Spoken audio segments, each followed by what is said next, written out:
Students good morning. Class 6 Hindi first 20 chapter second lecture. बेटा आपने doctor Rajendra Prasad के बारे में पढ़ा। डॉक्टर राजेंद्र प्रसाद ने महात्मा गांधी से के आह्वान पर असहयोग आंदोलन में भाग लिया और उन्होंने वकालत छोड़ दी।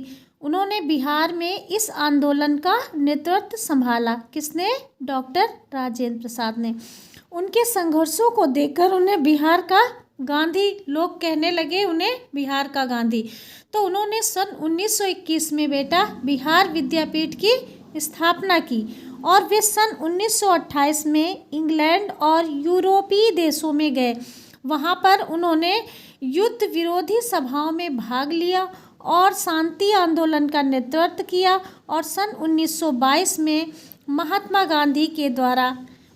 गांधी के गिरफ्तार के हो जाने पर, जब महात्मा गांधी गिरफ्तार हो गए तो उन्होंने क्या किया कि बिहार में गांधी के रचनात्मक कार्यों का प्रचार प्रसार किया। महात्मा गांधी के जाने के बाद उन्होंने बिहार में गांधी के रचनात्मक आंदोलन का कार्यों का प्रचार प्रसार किया और 1924 में गांधी के जेल से छूट जाने पर वे उनके साथ रचनात्मक कार्यों में लगे रहे और साइमन कमीशन का विरोध करने पर 6 जुलाई सन 1930 को गिरफ्तार किया गया और वो भी जेल में रहे।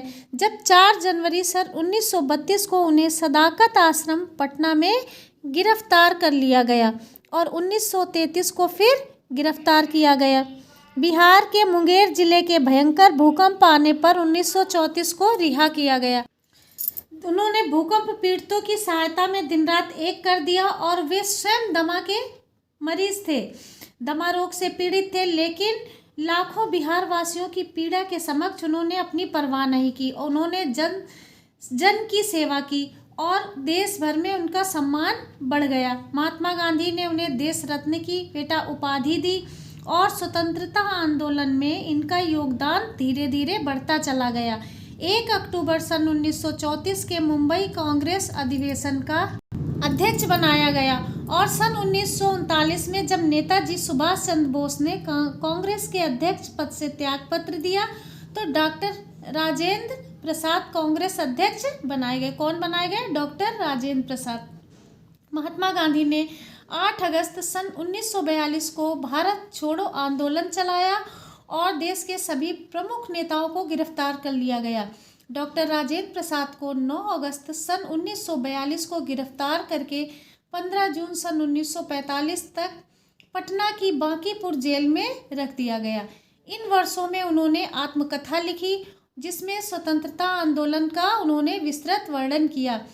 अंग्रेजों ने भारत को स्वतंत्र करने का निर्णय कर लिया और सन 1946 में अंतरिम सरकार बनी। डॉक्टर राजेंद्र प्रसाद 2 दिसंबर सन 1946 को खाद्य एवं कृषि मंत्री बनाए गए और भारत का संविधान तैयार करने के लिए जो सभा डॉक्टर राजेंद्र प्रसाद 11 दिसंबर सन 1946 से सन 1949 तक संविधान सभा के अध्यक्ष बने रहे और 15 अगस्त सन 1946 को देश की जब स्वतंत्रता मिल गई तो पंडित जवाहरलाल नेहरू देश के प्रधानमंत्री बने और 26 जनवरी सन 1950 को डॉक्टर राजेंद्र प्रसाद ने भारतीय गणतंत्र के राष्ट्रपति पद की शपथ ग्रहण की और इस पद की शोभा बढ़ाई। सदाकत आश्रम के एक सरल साधारण भारतीय ने देश के सर्वोच्च पद को सुशोभित करने के लिए राष्ट्र भवन में प्रवेश किया। उन्होंने 12 वर्ष तक इस पद को सुशोभित करके 13 मई सन 1962 के अवकाश ग्रहण किया।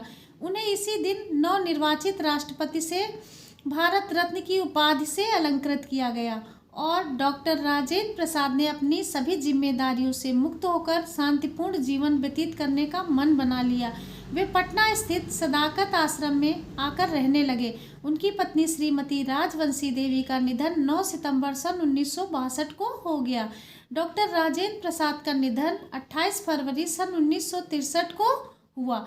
अब बेटा आपका ये लेक्चर यहीं तक। आप लोग अपना होमवर्क नोट कीजिए। होमवर्क में ये सही उत्तर पर सही का चिन्ह लगाना है। स्वतंत्रता के बाद डॉक्टर राजेंद्र प्रसाद भारत के किस पद पर आसीन हुए? राष्ट्रपति पद पर। और डॉक्टर राजेंद्र प्रसाद ने सर्वोच्च पद पर बैठकर किस तरह का जीवन अपनाया? सादगीपूर्ण। आजीवन सबका भला करने के कारण डॉक्टर राजेंद्र प्रसाद क्या कहलाए? अजातशत्रु। राजेंद्र प्रसाद की राजनीति में लाने में किसका बड़ा हाथ था? उनके बड़े भाई महेंद्र प्रसाद का। ये बेटा होमवर्क में आपको अपनी बुक में ही फिल करना है। अगला लेक्चर कल पढ़िएगा। Thank you class.